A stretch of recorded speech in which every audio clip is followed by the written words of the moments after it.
Iya, jadi di tahun 2012 itu kakak saya akhirnya ketangkep, Bang. Oke. Kakak saya ketangkep di Bandara Soekarno-Hatta dan itu sama ibu saya. Adili. Kita nggak tahu, Bang, perputaran si pembeli ini seperti apa. Mm-mm. Apa dia sudah kena dengan transaksi yang lainnya sama orang lain, atau memang dia jebak saya, atau memang saya yang disuruh juga masuk ke dalam buat bisa Oh, ngontrol di dalam kerja gitu. Ya, Pak. oh, Sampai mereka tuh maksa kita buat masih buat kerja. Saya bilang saya udah nggak mau. Dan Mabes Polri yang bebasin saya pun juga ngancem saya. Lu masih kerja, gue akan nangkap lu, boy.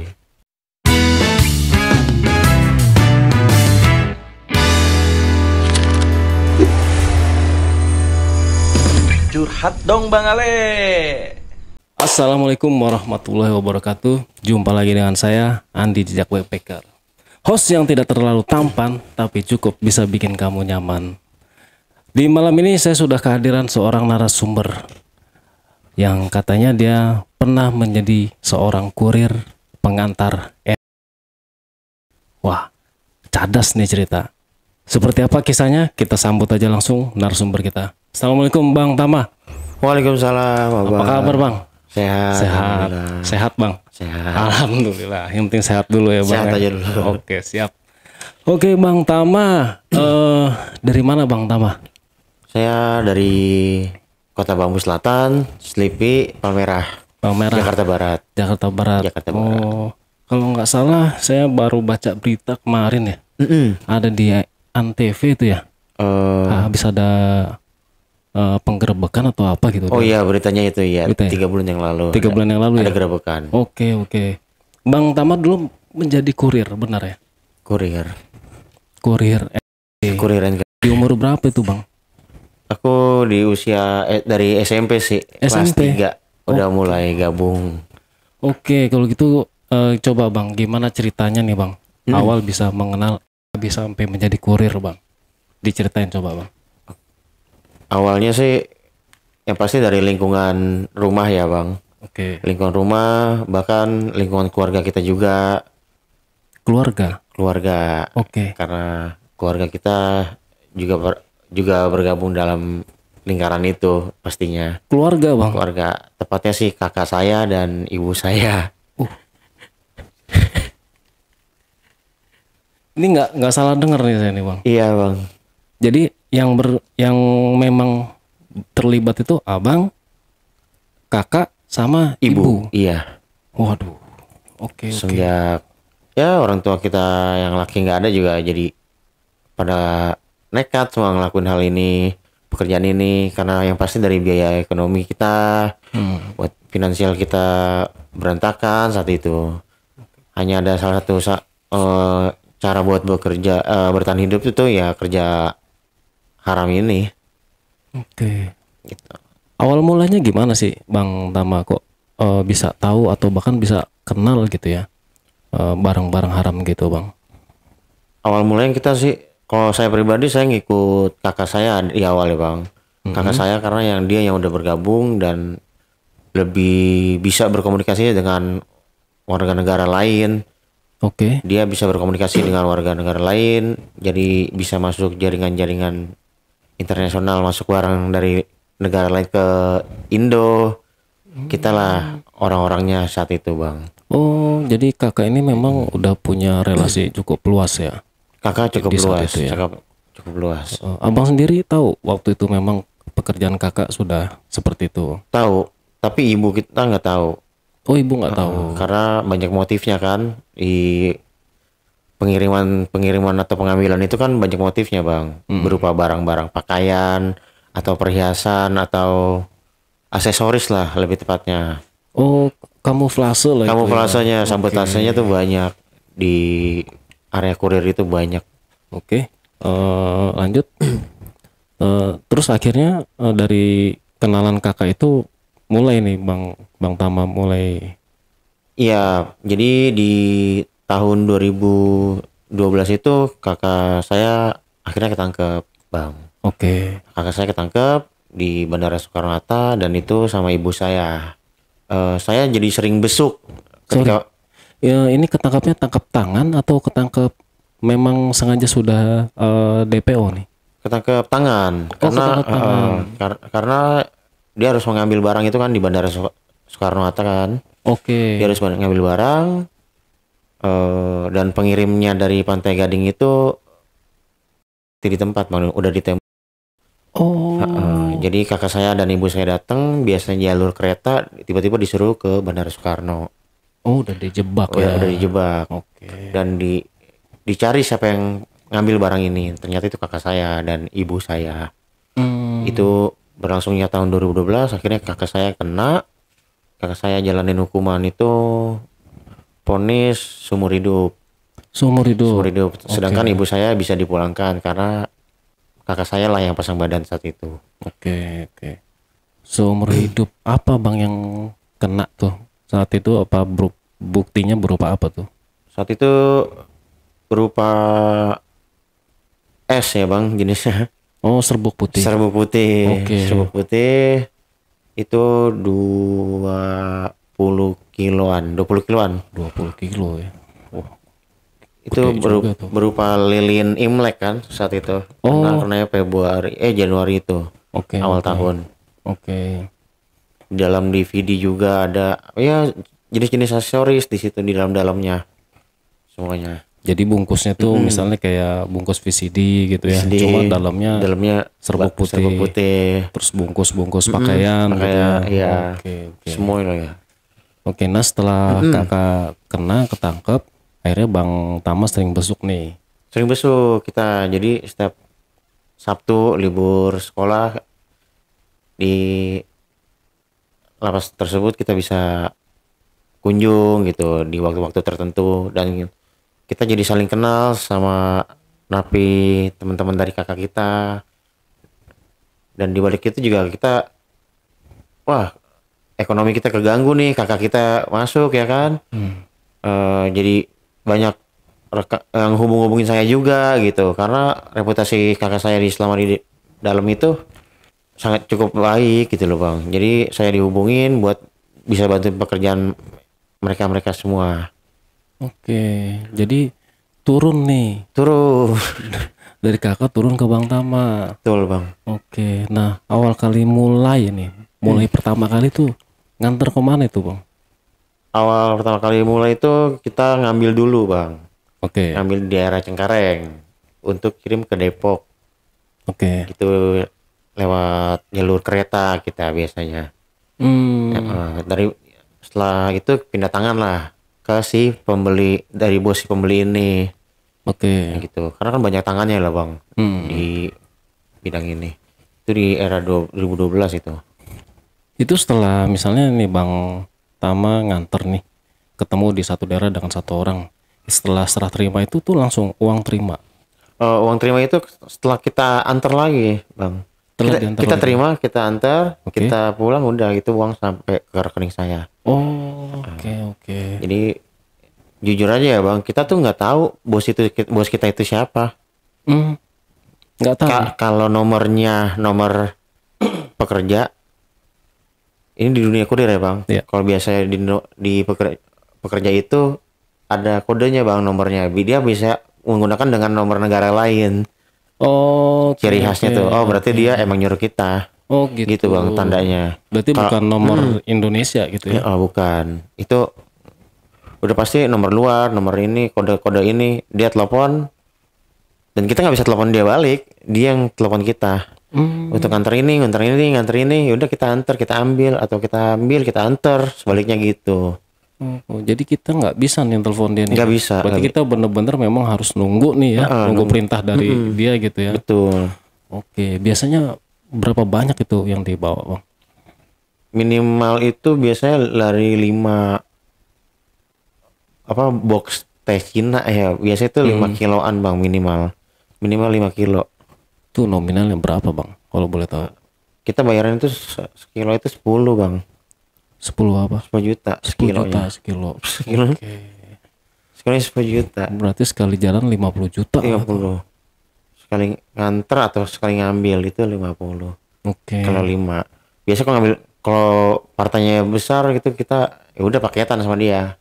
Misalkan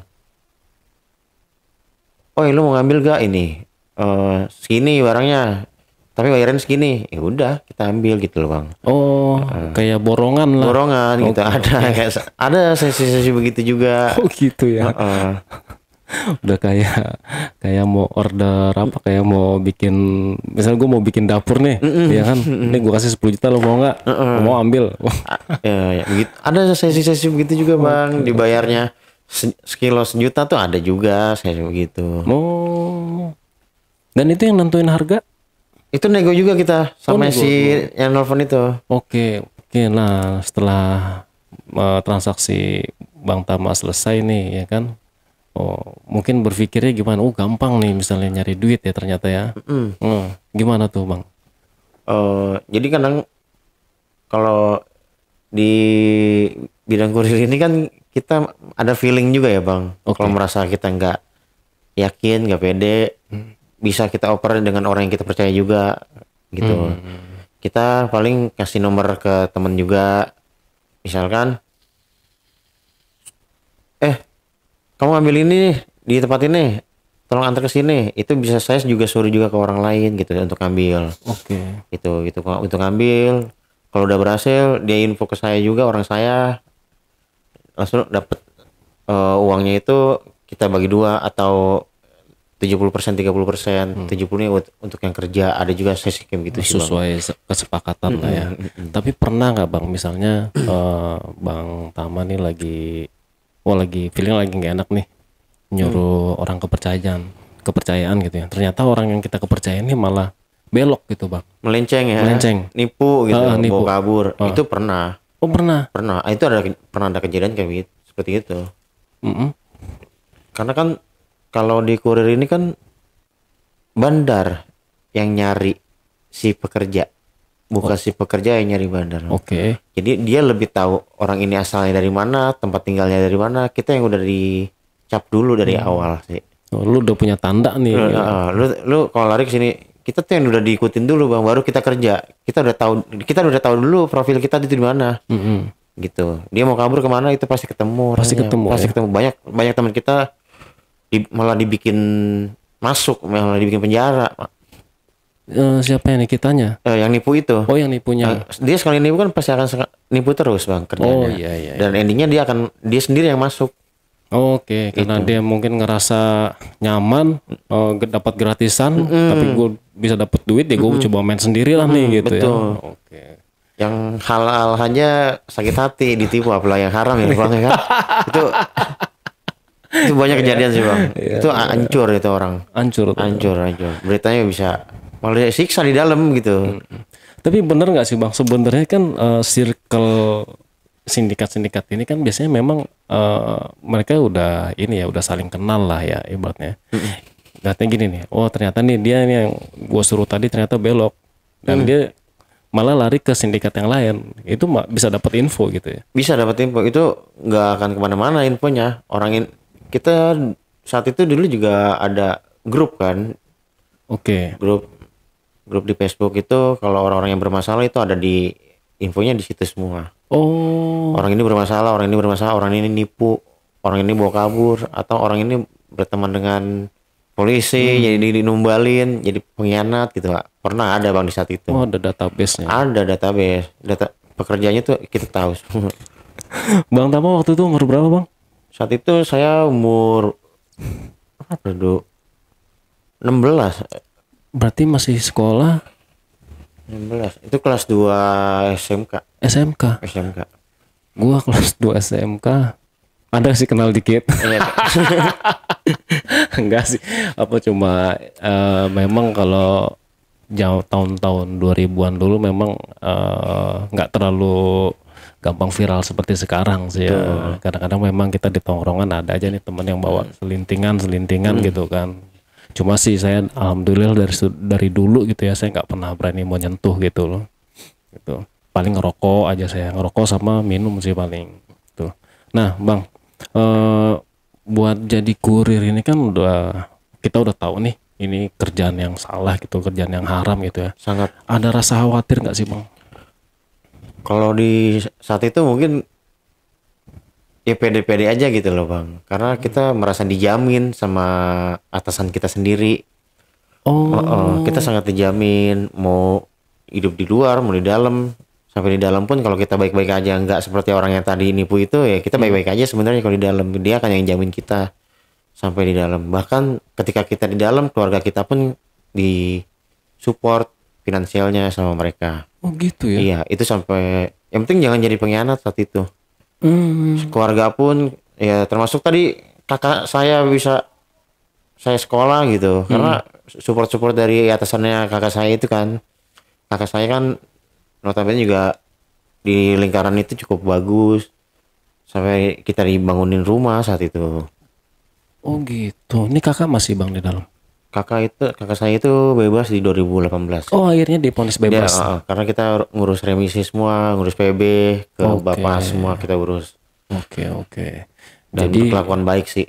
meskipun kakak di dalam juga dia tetap masih bisa apa kayak remote gitu ya. Masih bisa mengontrol semua saat itu ya. Gokil sih. Gokil. Ya dari Bang Tama juga merasa pede karena memang merasa dijamin gitu ya. Karena merasa dijamin bang semuanya. Oke. Nah, ada momen-momen Bang waktu nganter itu Bang Tama dijebak sampai ketangkep pernah? Itu pernah di 2019, itu di rumah sakit ya, salah satu rumah sakit di Jakarta Barat. Itu kita memang udah sering 3 kali transaksi sama orang ini, Oke. sama orangnya bos si pembeli ini. Oke. Kita udah dalam seminggu itu tiga kali pengantaran saya ke orang ini. Oh, dalam seminggu nih. Seminggu itu 3 kali pengantaran. Akhirnya di rumah sakit itu November saya kena sama Mabes Polri. Oh, tapi karena orang yang ini bukan kenanya. Karena orang yang ini orangnya sama, yang ngambil ini sama orangnya bos si pembeli. Oh, jadi maksudnya dia ini ngejebak atau memang dia pembeli? Kita nggak tahu bang, perputaran si bos ini, si pembeli ini seperti apa. Apa dia sudah kena dengan transaksi yang lainnya sama orang lain, atau memang dia jebak saya, atau memang saya yang disuruh juga masuk ke dalam buat bisa ngontrol di dalam kerja gitu. Ya Pak, karena pada saat itu BBI juga cukup banyak loh bang. Mm-mm. Di situ ada I-nya itu ada 1.000 butir. Oke. Terus serbuk putihnya itu jenis kristal ya. Itu kita ada cukup 2 kilo bang. Oke. Cukup 2 kilo. Dan 86-nya itu saya 210 juta. Oh, 86 akhirnya. Akhirnya 86. Itu selama 5 hari saya di dalam itu. Oh, udah sempat dibawa ke dalam nih, Bang. Udah dibawa di ke Mabes Polri langsung. Oke. Berarti memang ini udah sengaja disergap gitu ya. Disergap, memang disergap. Oke, bukan cuma oknum-oknum polisi yang keliweran di jalan, bukan ya? Bukan.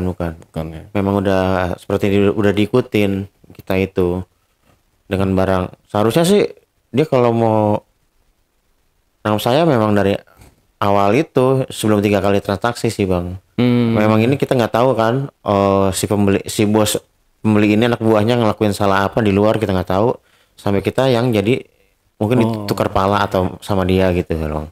Oke, paham. Jadi memang entahlah, mungkin yang si pembeli ini entah sudah bayar misalnya gitu ya, atau udah belum, ini sampai ngambil yang ketiga kali, akhirnya sengaja nih dijebak nih, dan abang jadi mau nggak mau ke bawah nih, Iya betul. kena imbas gitu. Itu Oke. banyak pertanyaan-pertanyaan lah sama Mabes juga ya kan. Nah gimana itu bang?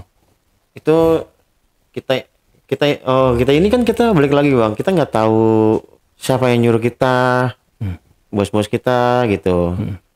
Orangnya ada di mana, kita melalui lewat telepon aja gitu ya bang, dan rekeningnya selalu bayar gitu sama kita. Oke. Kita selalu ditanya bos kita siapa. Ya saya sebut sama penyebutan yang bos kita kasih tahu namanya siapa gitu. Iya. Cuman ternyata nama itu nggak ada di penjara itu bang. Oke. Nama-nama tersebut nggak ada, itu hanya nama samaran aja buat mereka kerja gitu loh bang. Dan akhirnya mungkin karena mereka bilang anggap saya nggak mengaku atau berbelit gitu saat itu bang, sampai di saya bang. Oh, kaki. Habis tuh ya. Habis. Dan itu uangnya dari mana bang buat 86 itu? Itu saya coba, akhirnya dia nanya, si polisi nanya, Heeh. siapa bos lu, siapa bos lu, siapa bos lu. Oke. Saya bilang, kan Heeh. dia di mana gitu. Saya bilang dia di Tangerang, dicari di penjara Tangerang, ternyata nama itu nggak ada. Oke. Coba di Cipinang, ternyata nama itu juga nggak ada. Ada di NK tuh ada 3 orang. Bos saya ini ada 3 orang. Oke. Ini bos saya, bukan si bos yang pembeli tadi. Iya, iya. Saya hubungin si bos saya ini. Oke. Saya bilang, ya saya udah anggap biasa gitu, hal yang lumrah dengan polisi, dengan siapa bosnya ya saya hubungin. Ya dia bilangin, bos lu deh, kalau lu kena, kok kagak gua gerebek rumah lu. Kan itu kan saya nggak digerebek bang rumah. Saya kan kena di rumah sakit. Oke. Gua kan gerebek rumah lu nih. Kalau lu nggak hubungin bos lu, ya udah saya hubungin. Karena dari awal ya rumah saya nggak ada apa-apaan. Saya yakin. Makanya saya bilang gitu. Akhirnya dihubungin. Saya hubungin bos saya. Bos, gua kena. Lu kena lu ya? Iya, tadi dapat berita nih kalau lu kena. Oke. Gitu. Udah sampai. Udah sampai kesana. bang. Udah sampai kan.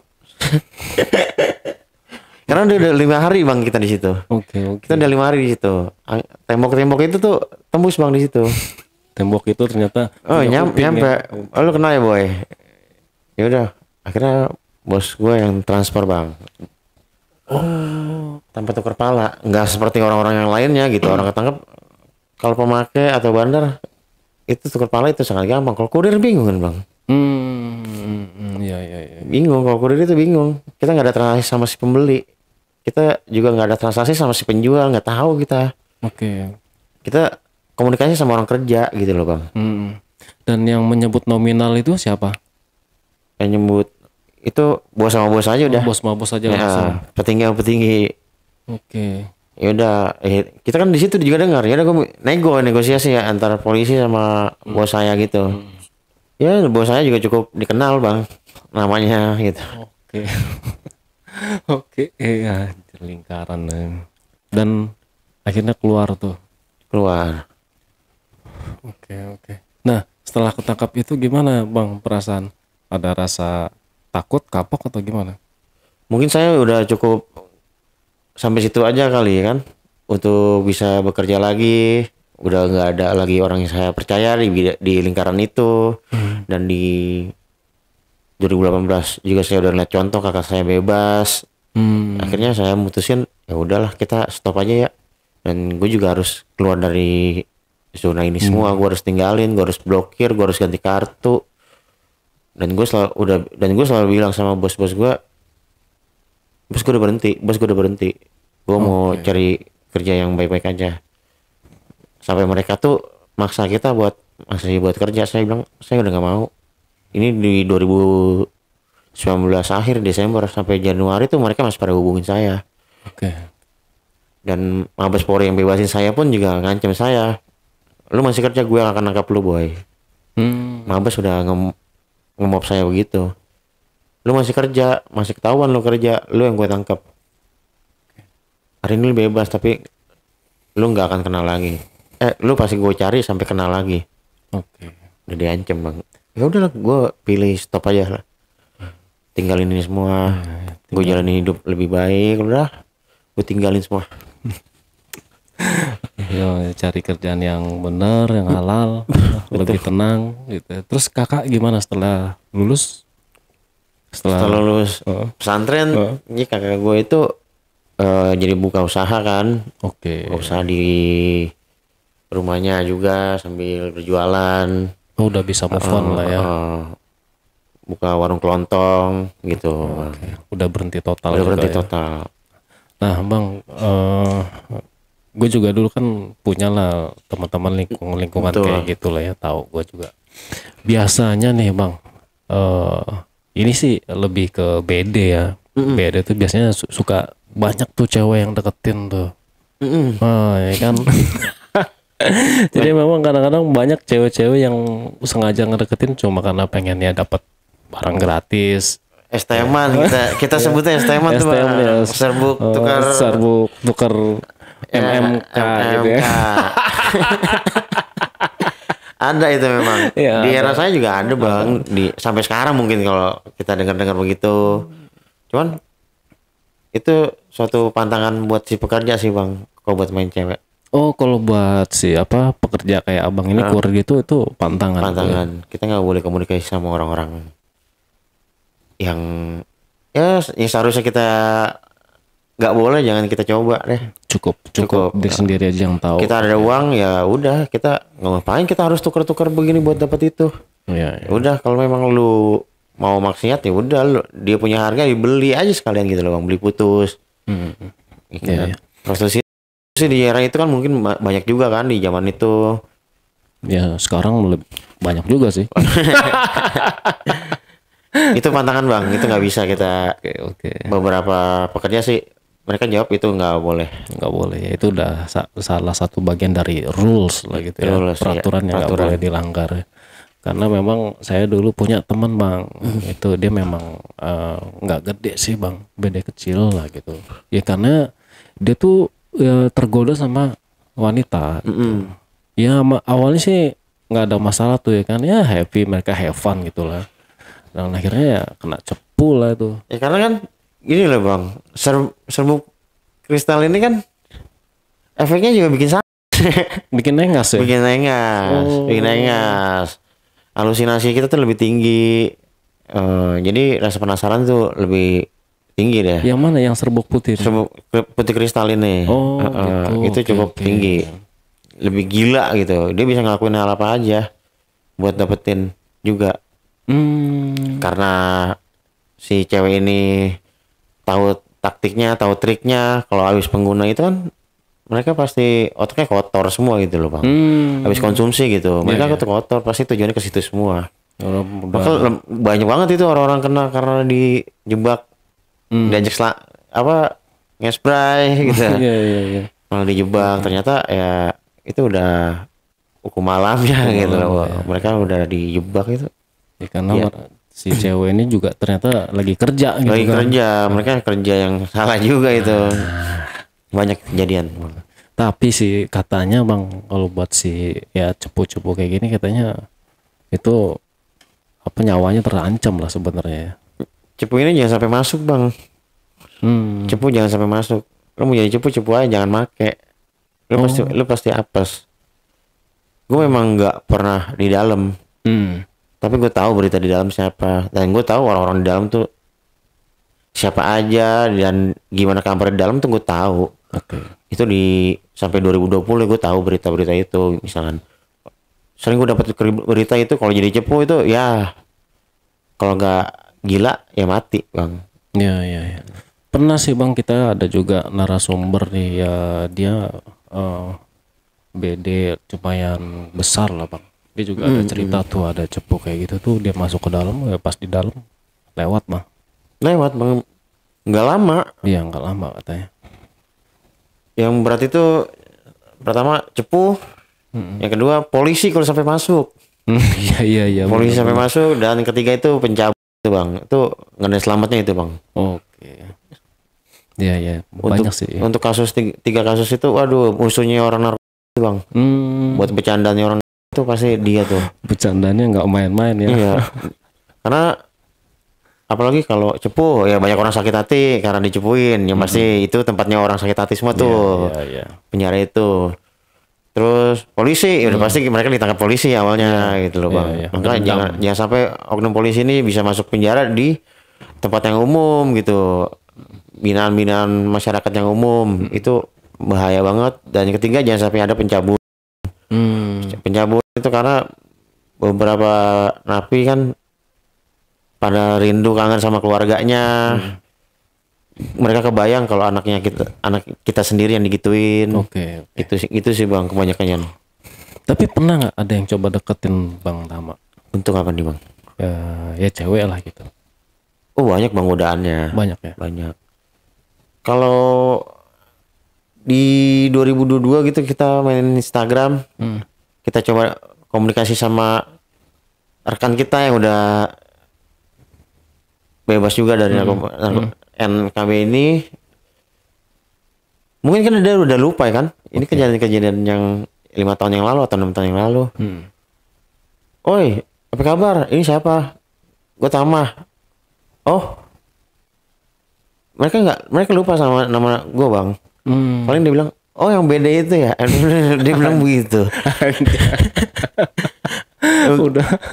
Udah begitu bang. Oke. Oh inget tuh dia jadinya. Oh gimana lu masih gini? Udah enggak gini. Oh ya mampir main di sini. Kita ketemu bang. Kita ada reunian juga kita sama pekerja itu juga. Itu cewek juga. Oke. Cewek. Oh, oke. Banyak loh di zaman itu juga banyak apa yang nawarin. Boy mainnya sini supaya dapat gratisan gitu. Gue nggak bisa. Ini gue bukan orang yang harus potek barang orang ini buat kasih elo gitu. Nggak bisa. Kita kurang barang aja kita bisa dipulangin, bisa diretur barang kita ini. Oke. Barang itu kurang nih misalkan. Misalkan kita terima 10 kilo. Kita antar itu 10 kilo kurang. Oke. Sedangkan dipotongnya 10 kilo. Dia si bos pembeli ini anak buahnya timbang 10 kilo kurang. Itu dipertanyakan, bahkan bisa diretur barang kita. Dipulangin lagi, balik lagi tuh mas ke saya. Oke. Saya simpen lagi, saya tungguin lagi saya beli gitu. Saya tungguin lagi infonya, kabarnya, antar kemana lagi. Ya nggak bisa buat selamain cewek tuh ada, cuman gue nggak kepikiran situ sih bang. Ya, poinnya sih nggak bisa dipotek lah tuh. Nggak bisa. Nggak bisa. Bisa celaka, karena udah perjanjian kita di awal. Oke, nah Bang Tama nih setelah kena terus sempat dapat ya peringatan juga lah ya dari Mabes itu ya. Akhirnya berhenti nih kan, memutuskan untuk berhenti. Nah setelah berhenti ini nggak pernah ada lagi kepikiran bang ingin terjun lagi atau apa gitu? Nggak ada sih bang, gue benar-benar udah berhenti, udah stop ya. Udah gue putus relasi gue itu, lingkaran itu udah gue tinggalin semua. Oke. Tapi di lingkungan Bang Tama nih teman-teman masih banyak yang jadi kurir gitu bang? Kalau teman-teman ya yang pasti udah masih makin banyak ya bang.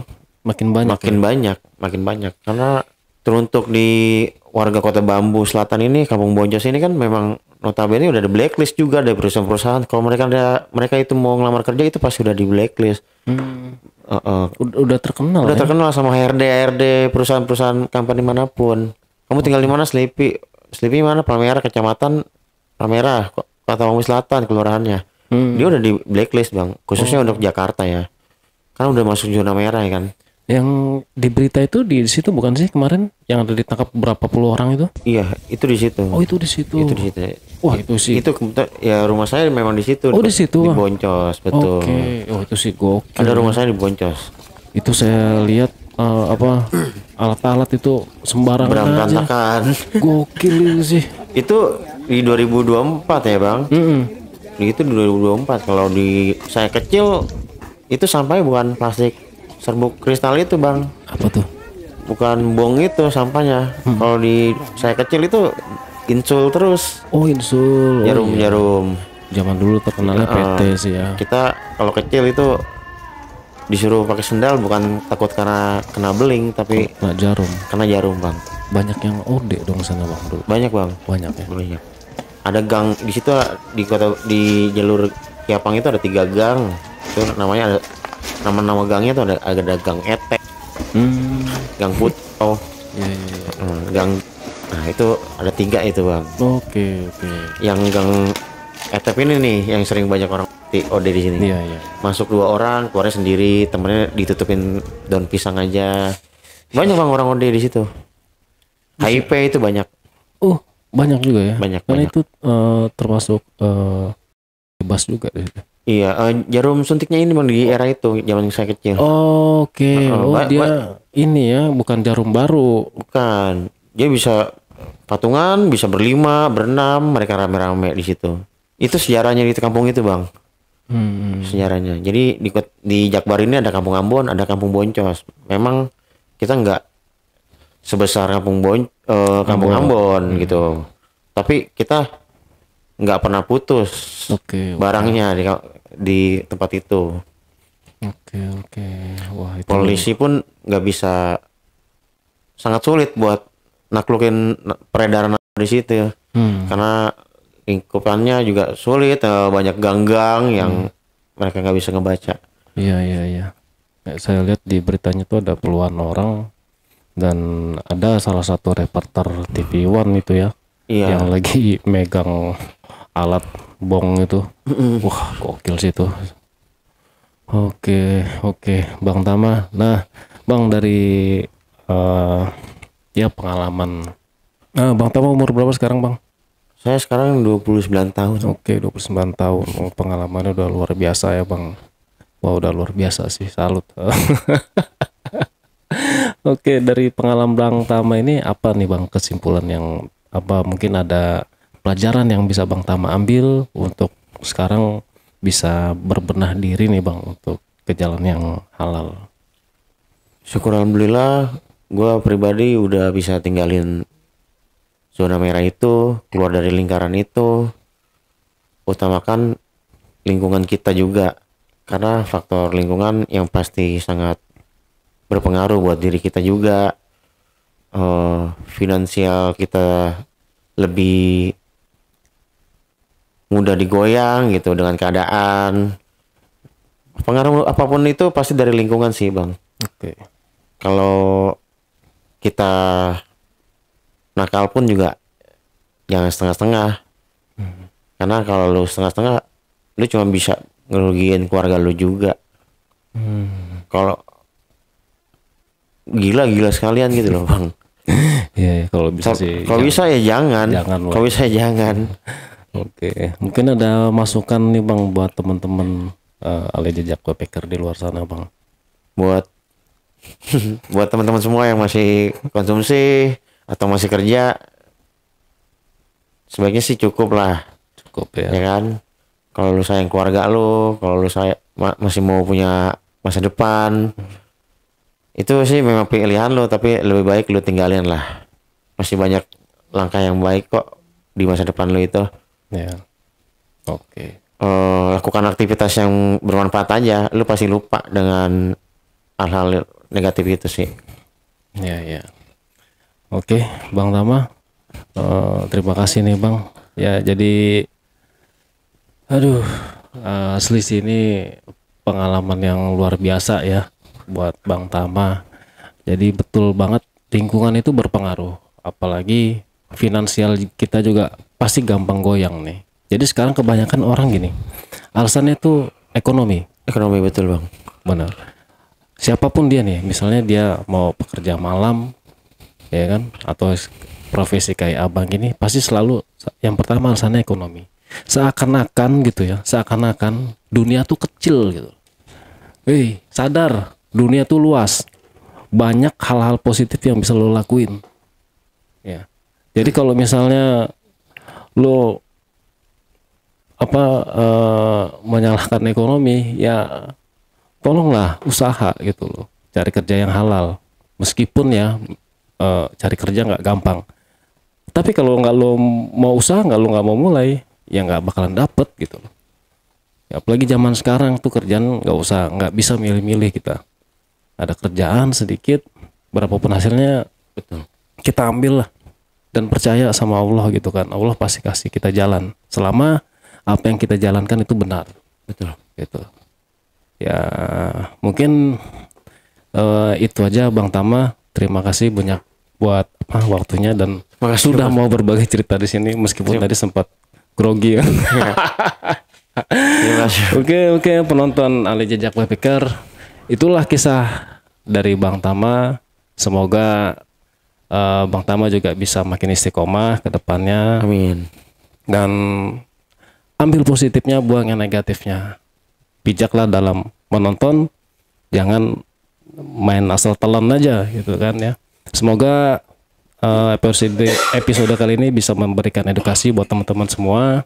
Dan buat teman-teman juga yang mempunyai cerita unik, menarik, teman-teman bisa menghubungi kami di 0858 47683. Teman-teman bakalan disambut dengan ramah oleh admin kita di Ali Jejak Backpacker. Wassalamualaikum warahmatullahi wabarakatuh.